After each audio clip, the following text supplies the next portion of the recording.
Earlier this week, we celebrated International Women's Day.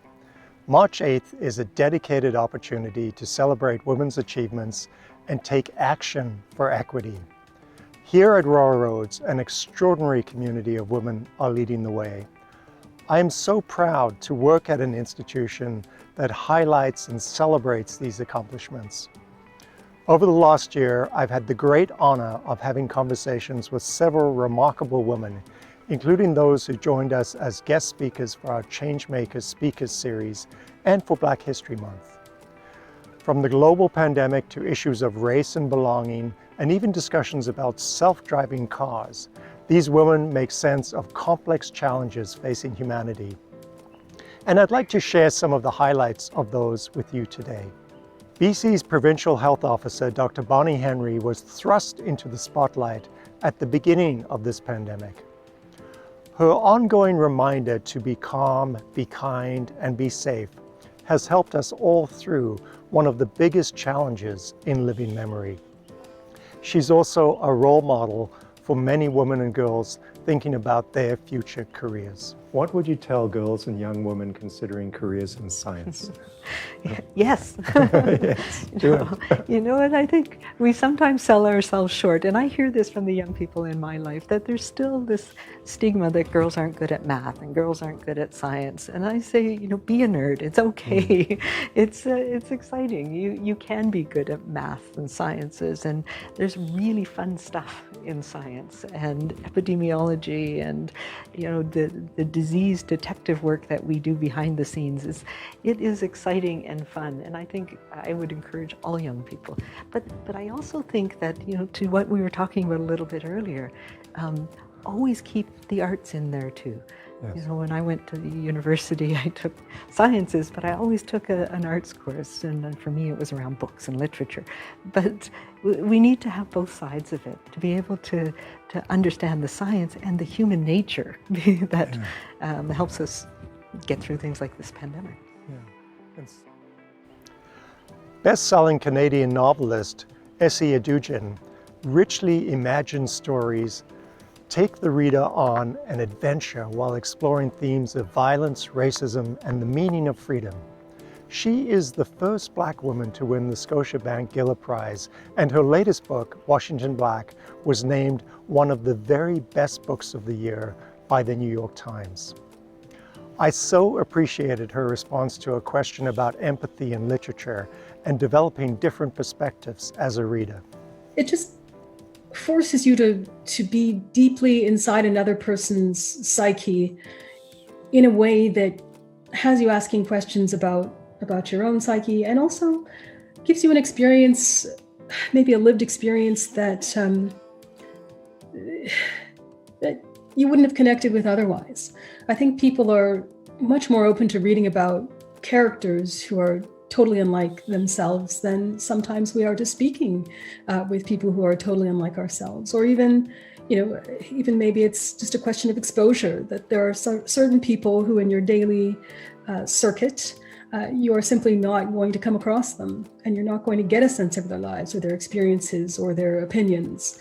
Or maybe there are people who, I guess just on paper, whose opinions, you just deeply disagree with. And then maybe you pick up a novel and you allow yourself to read about somebody holding these opinions, and you try and understand or try and empathize or see where they're coming from. Sandy Hudson is the founder of the Black Lives Matter movement in Canada, and she is a passionate activist for racial and social justice.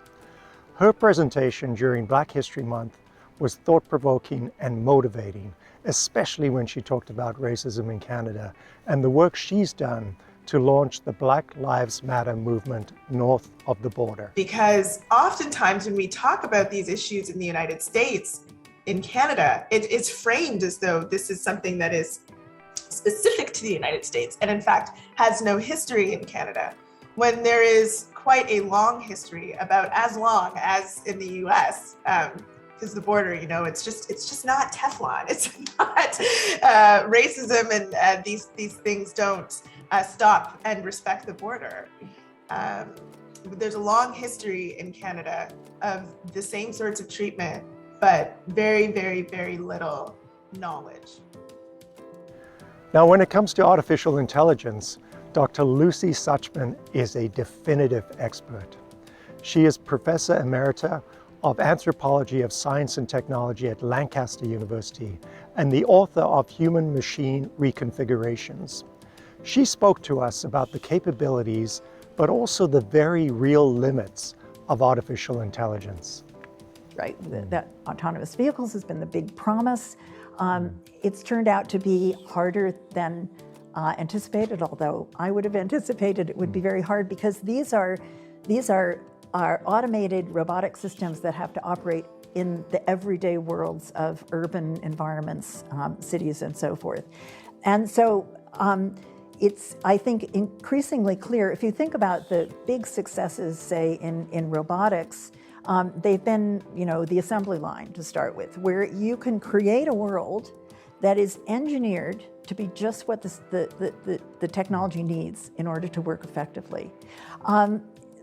With autonomous vehicles, I think they will only succeed to the extent that we start to redesign our highway systems, our urban environments, to make them safe for autonomous vehicles to operate in. So, and that's where the tension is. So in order to be effective, these systems require worlds that are set up in ways that they are able to deal with.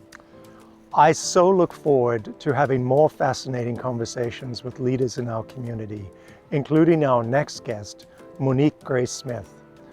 Monique Grace Smith is an award-winning, best-selling author and leader in Indigenous relations and truth and reconciliation. And she also happens to be a member of the Royal Roads Board of Governors. She will be joining us for a talk on April 14th. So please visit RRU Changemakers.ca to watch the full recordings of some of the conversations I've highlighted today. So, happy International Women's Day. May we continue to take action towards gender equity and recognize the strength and the courage of women around the world.